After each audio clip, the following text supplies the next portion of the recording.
staff, it's indeed an important occasion for us. The month of May 15, 1948 was a period when the Nakba took place. And the Nakba is when the Palestinians or the land of the Palestinians were stolen from the Palestinians. And they were displaced by the millions. And they had to go the first night, Alhamdulillah, they were owners of the property. The second day, they were refugees in various countries. And history would speak for itself as to the kind of hardship that these Palestinians have faced. And they continue to face. Sister Abeer is an activist whose members of her family, for example, her husband was in prison for 15 years. He's been released now, but every now and then he too would be taken in by the Israeli Zionist soldiers and be imprisoned.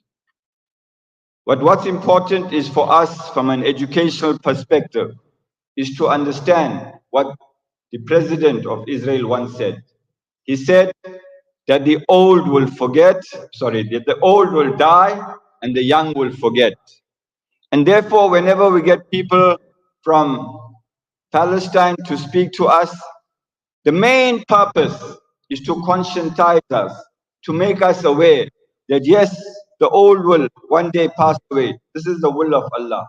But the young must never forget that Palestine belongs to the Muslims, and we must continue to visit Palestine by the millions from all over the world. The reason is the Palestinians themselves, they don't have an opportunity to go to Al-Aqsa. But we as visitors, we have a right to Al-Aqsa and we can visit Al-Aqsa. Some of the important wordings or slogans that you would hear in the various protest actions is one is hands off Al-Aqsa. So let me hear it from you. Hands off Al-Aqsa. No, the Israelis will finish us up. Hands off Al-Aqsa. Free, free Palestine. From the river to the sea. Palestine will be free. Yeah, it seems like you didn't have breakfast, right? We're going to try it one more time. Hands off Al-Aqsa. That's better. Free, free Palestine. From the river to the sea. Palestine will be free. Hey ho, hey ho. Israel must go. Hey ho, hey ho. Israel must go. Inshallah, you will be future activists, but the voice and the fervor needs to increase, right?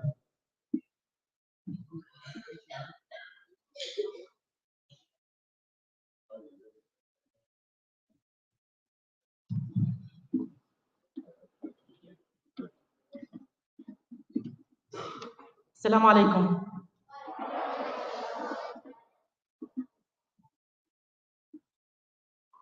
My name is Abeer Zayyad. I'm an archaeologist that I grew up in Al-Aqsa Mosque.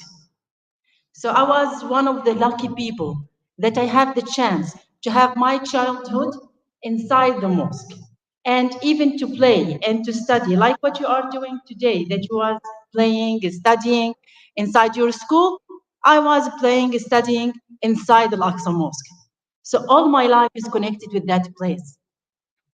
Al-Aqsa Mosque for us as a Jerusalemite is not just a mosque, it's our life. So this is why most of us, or in fact all of us, we have this idea that Allah subhanahu wa ta'ala had created us for one reason. Do you know the reason that Allah subhanahu wa ta'ala had created us, that we believe in Jerusalem? What do you think? Of course, Allah subhanahu wa ta'ala had created us for this, but Jerusalemite, we have another thought for ourselves, that there is another reason for us. is to protect Al-Aqsa Mosque. So our mentality that Allah subhanahu wa ta'ala had given us this chosen to be there in Al-Aqsa Mosque just to protect Al-Aqsa Mosque. So this is our thought. This is make us that all our life is connected with that place, that we are willing to give our life to the mosque. I was hoping to show you some photos that when I was a child like you inside the mosque and how we grow up and the story, how we face since we was children. I know that sometimes you are so frustrated when your parents did not give you little money or buy you something. But for us, our struggle is different. For example, how many of you are 9 years old? Do you know that the first time they put a gun in my head, I was 9 years old? How many of you are 12? In age 12, they tried to kidnap my brother. He was 2 years old. So I need to fight alone just to keep him with me and not to be kidnapped and killed by the Zionists. If you continue counting my age and the age of a lot of people in Jerusalem, you will find this kind of a story. For example, one of my brother, his name is Ibrahim. When he was 2 years old, they tried to kidnap him. When he was in age 10, they beat him. After that, he was arrested many times. And in age 15, he was shot in his head inside Al-Aqsa Mosque. And he continued having that same idea that he's supposed to protect Al-Aqsa Mosque. So this Ramadan also, he was injured. But even that, he's still going to Al-Aqsa Mosque. He's still having that idea that his duty is to protect Al-Aqsa Mosque. All of you know the hadith of the Prophet ﷺ, that Al-Aqsa Mosque, people who are living around it, is the people who are in jihad all their life. So just living in that area is jihad. And this is something that we had been chosen for it. So we are so proud that we are the children of Al-Aqsa Mosque. But also you can be a children of Al-Aqsa Mosque. Because Al-Aqsa Mosque is belong for all of us as a Muslim. We had been chosen to be there, but also you had been chosen to be also children for Al-Aqsa and to do things for Al-Aqsa. The first thing that you can do is to learn about Al-Aqsa Mosque, to know what is happening there, to know how much are these Zionists is want to take it, and how much the people there is doing. You know, Al-Aqsa Mosque is part from our Aqidah. Is the first, our first Qibla, is the second mosque that had put him on earth, and also is the third mosque that we're supposed to visit it. Al-Aqsa Mosque is part from, it's mentioned in the Quran, it's part from our Aqidah. We can't just forget it as a Muslim, it's part from our identity as a Muslim. So, if we, did we manage the photos?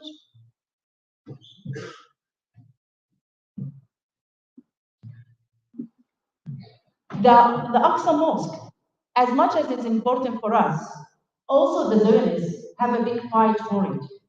The Zionists want to take the place and want to demolish the Al-Aqsa Mosque. This is their goal. And they want to build instead of Al-Aqsa Mosque a temple. So all the fight is about that place. And this is why they have a lot of plans. And each Ramadan, they try to put more pressure. And also on each Eid, they have each holiday they have as a Jewish. Also, they try to make changes in Al-Aqsa Mosque. Their main goal, to take it, to demolish it. So we as a Muslim, we're supposed to have our goal. Our goal is to protect the Al-Aqsa Mosque. So each one of us supposed to do that. You know how much you own from Al-Aqsa Mosque? Each one of you, how much you own from Al-Aqsa Mosque? Do you know? Each one of you own 1 millimeter from Al-Aqsa Mosque. If you count the size of Al-Aqsa Mosque, and we count our number as a Muslim, each one of us own 1 millimeter from Al-Aqsa Mosque. So each one of us supposed to work for this 1 millimeter, how to protect it, how to serve Al-Aqsa Mosque. So this time, ask your parents to come to Al-Aqsa Mosque. Try to come, try to visit, to see it.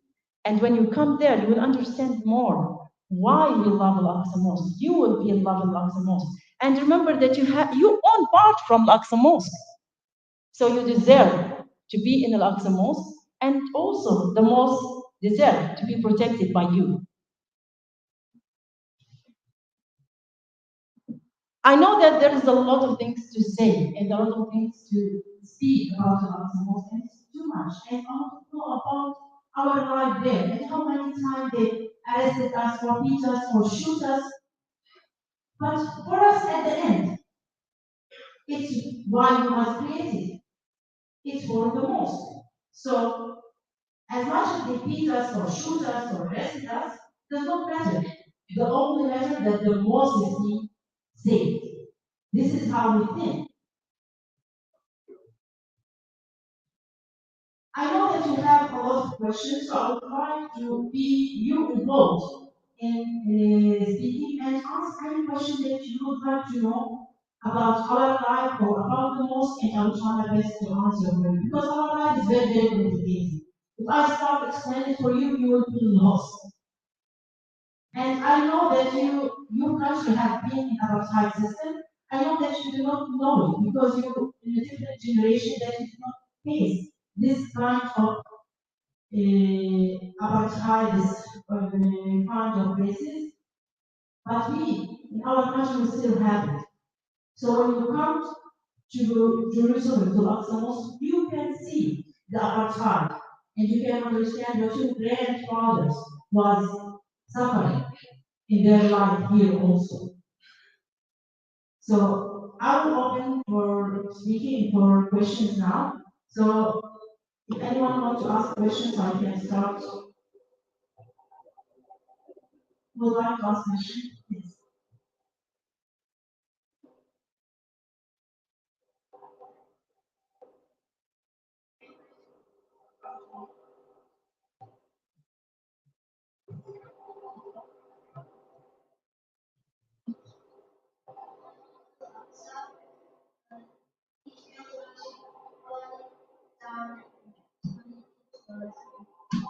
Yes, they want that, they work hard for that. And they have more than one friend. Sometimes they want to start in small places, like Ghana, and this is why we have the fight right now. But at the end, they want the whole mosque. So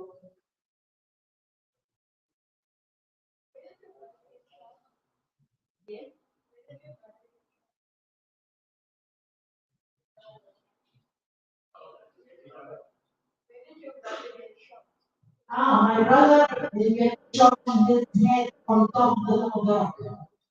He was standing on top of the rock. You remember? There's a very picture that two guys holding the flag on the top of the rock. Both of them was shot. One of them is my brother, and he was shot in his head, but Alhamdulillah is alive. And also his friend was shot more than 12 bullets, and he falls down from the top of the rock. But Allah subhanahu wa ta'ala give him shifa, and he's still alive to today. So Alhamdulillah, when it's too Allah subhanahu wa ta'ala said, we save you. So both of them was shot on top of the rock.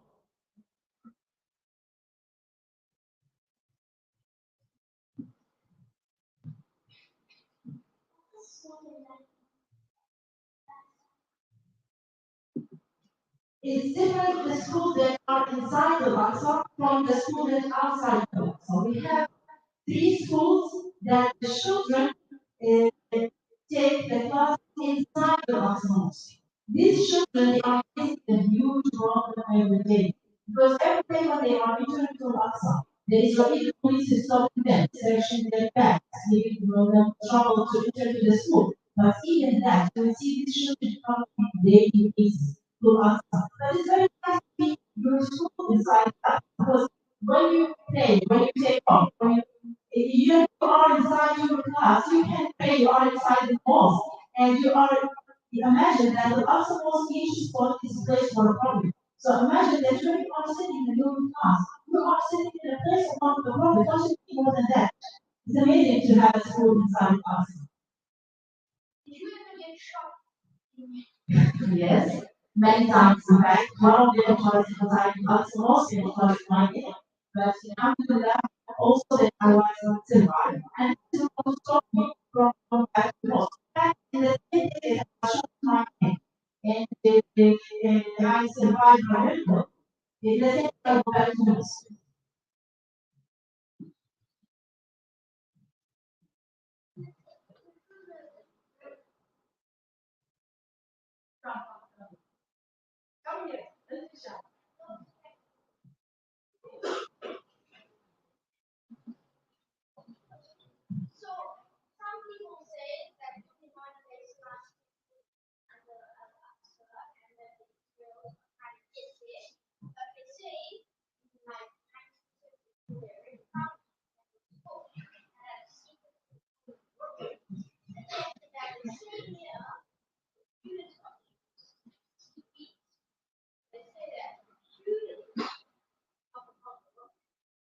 In fact, since the beginning of the last century, they tried to find anything under the force, but today they do not find anything.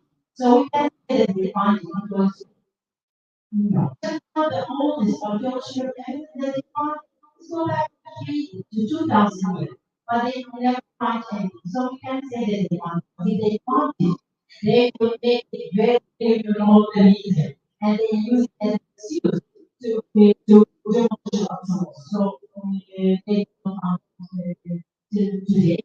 So they don't know. They don't know.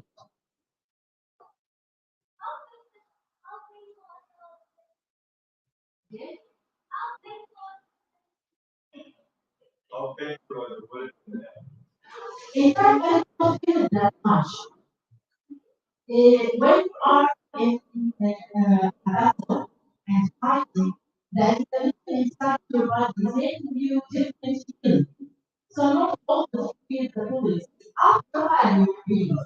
So for example, once when they broke my hand and broke myself, in the moment I don't feel anything. Because all was in my mind was not even satisfied that I need or to cry or to ask for help.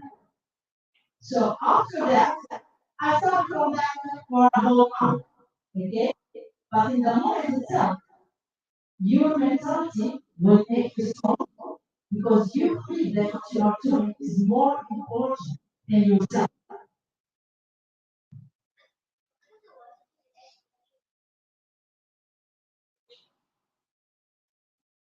The worst thing that I have ever seen happen inside us most. For me, it's in 1990.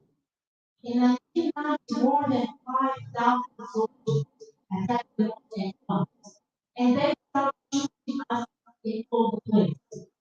In that day, lost 21 martyrs and hundreds of us were injured.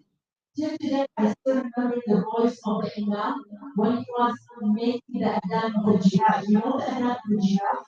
Instead of saying Hayya al Salah, he's supposed to say Hayya al Jihad. So he was making that adhan and he was crying at the same time. And I was able to hear the voice of the people crying as it was everywhere. I was not knowing which one of my family was still alive and which one was killed. Which one of our parents is alive and which one is down. So in that point, that was the worst thing. Even that I was not injured, and not my brother or sister was injured that day, but I still remember it the worst day. I don't consider the day that they broke my hand or that they shoot me or shot me the worst day. I was that the worst day ever.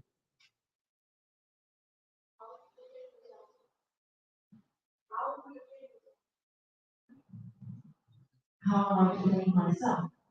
It's first of all not to be them just satisfied that you are feeling tired or crying. If I will understand some videos or photos for you to see some of the youth when they tested. All of them, if you look to the photos, they are smiling. Not because they are happy they are arrested, not because they are happy that they are impeached or performed, but this is a not to get satisfied from them. We just don't have any other credit. The only thing that we have is our heart. And this is what the Bible says in our heart is stronger, and then because we are believing that this is what we should shortly for us to have. So our belief is what makes us strong, and what makes us grow more and try more.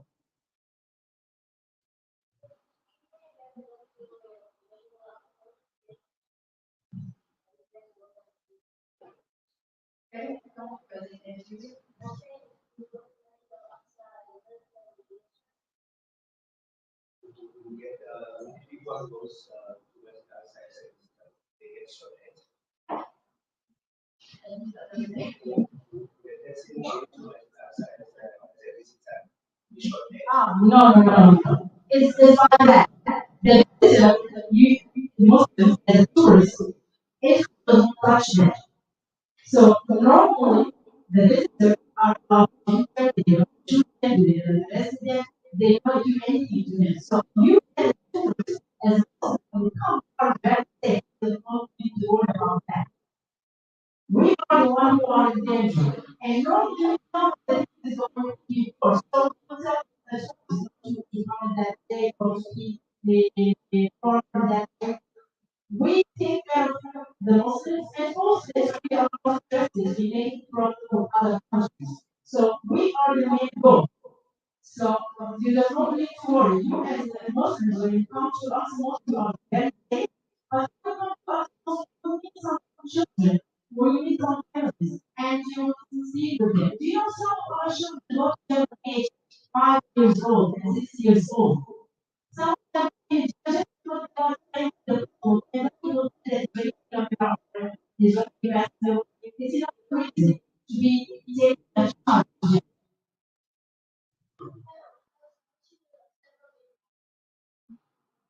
No, but they try. They try more and more to enter the home, especially at night. But our God and Cosmos was able to see them and to stop them. Even the bishop, some of our God was that. So the gods and the water in Cosmos are the first time for protection, and these are the first time that we arrested or shooting, and people are doing next for Cosmos. This is why all the time say that we need to stand with these people who are broken and also the ones who are doing next to the most. This is the important position of the one who are trying to first for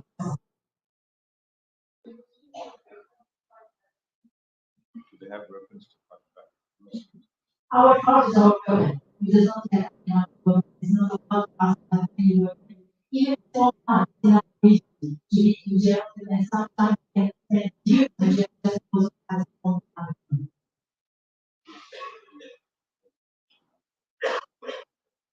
So I know that you have a lot of questions, but the time is very limited. So I want to see all of you in lessons. And there is more than one group in our tour with Saturday in December. So I know that to see a lot of you in the most, and I will give you all the questions, taking you all the places, and there you will have more understanding for the cosmos and knowing which and choosing your 1 millimeter that you want inside the mass. Salam alaikum. Shukran, Sister Abeer. Ladies and gentlemen, boys and girls, it is rather informative to get a first-hand live experience of those who are participating in what we call the jihad of the times. Boys and girls, I think for those that would be going with their respective families to Al-Aqsa, and everyone should make the intention to go to Al-Aqsa. Say, Inshallah. Sister Abeer volunteers her services as a guide free of charge. So it's very important to note that Sister Abeer, who would sacrifice the time, Allah bless her for taking the people around and reviving the spirit of Al-Aqsa. When you come back from Al-Aqsa, key to all this is the spirit of Al-Aqsa. And more importantly, is to get all your family members to visit Al-Aqsa, so that we show the Zionists that Al-Aqsa will never close, that the people around the world are in solidarity with Al-Aqsa. And therefore, the slogans for us, free, free Palestine, hands off Al-Aqsa, from the river to the sea, Al-Aqsa will be free. And they can do a better job in Arabic, but I just translated it so that we all have a good South African understanding. On behalf of the Adamji Group and Qurtuba Islamic Academy, Sister Abeer, I want to say shukran. We appreciate your sacrifice in South Africa. May your tour to the other provinces be an informative one. May the spirit of Al-Aqsa live in the Nakba commemoration in Cape Town. Inshallah, the spirit I know in Cape Town is going to be extremely wonderful and awesome. And on behalf of all of us, I just want to call upon Mr. Saib to do a presentation as a small token of appreciation to both Sister Abeer and Sister Uhud. I don't see her here, but inshallah, you can take it on our behalf. Shukran. Boys and girls, it's time for your session to go back to class. So please, from the back door, could we have the senior girls leaving? And through the side door, could we have the senior boys leaving? Shukran.